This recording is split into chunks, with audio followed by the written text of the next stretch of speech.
Hi, Inge. Hi.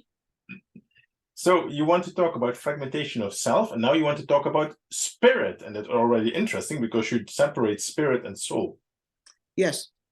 Again, I'm going to go back and do a refresh on the body of what I've split out, and that's body, mind, spirit, and soul. We've done body, we've done mind. Now we're going to go for a very brief and simple explanation of spirit. Spirit is that which is a part of you that can think, that can experience, and can handle.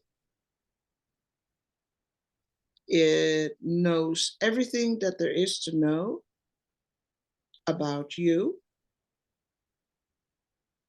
as an individual.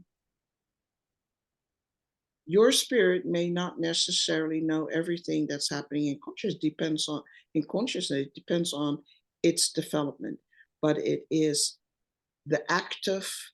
If body, mind, spirit, soul each were a person, the spirit is the one that's active on the invisible side.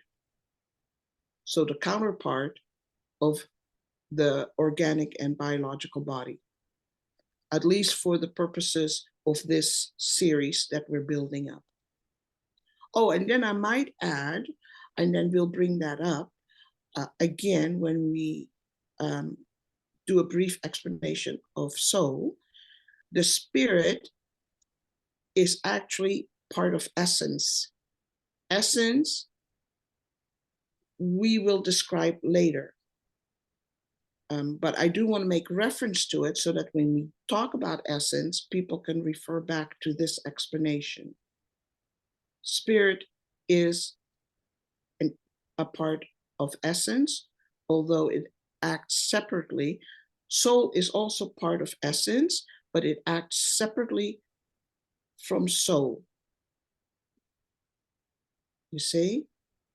Then I'm going to flip back my description of mind, and I'm also going to introduce the idea mind can affect essence, but it is not a part of essence.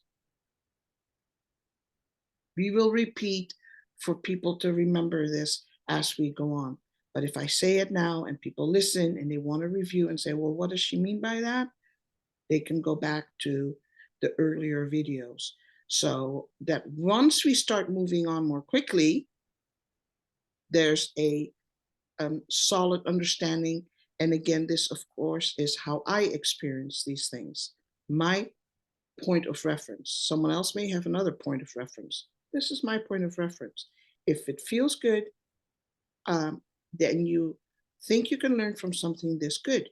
If you say, wow, no, this isn't me, then, someone else might have a more suitable point of view, point of reference point. So just like to point out that I got confused by now, okay, is that you had four things: body, mind, spirit, soul. Okay, but now there's a fifth one: essence. Yes, but essence isn't going to be part of this. If you combine spirit and soul, you then have essence, but then you only have three parts, and we have to split them out for now so we can look at them as separate. Okay, so we'll get there at some other point and don't bother now, right? Yes. Okay. Yes. Spirit. Yes.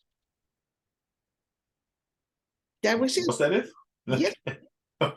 Okay. Yeah. So I'm still, perhaps at the end of this video, let me ask a question, because I'm still a bit confused. You're probably going to explain in the next video what soul is.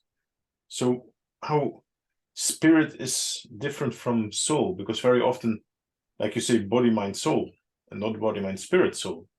No. Spirit, remember, spirit is what can act. Just like the body in the visible world can act, move, make choices, those types of things, that's spirit. Okay. Soul is different. So, but spirit you cannot see a spirit like in the real No. world, No. huh? So No. a soul to spirit, what spirit is to body. No, what body is to mind. Okay, good. Yes. We'll talk about it in the next video and so. Yes. Okay, thank you very much. Okay.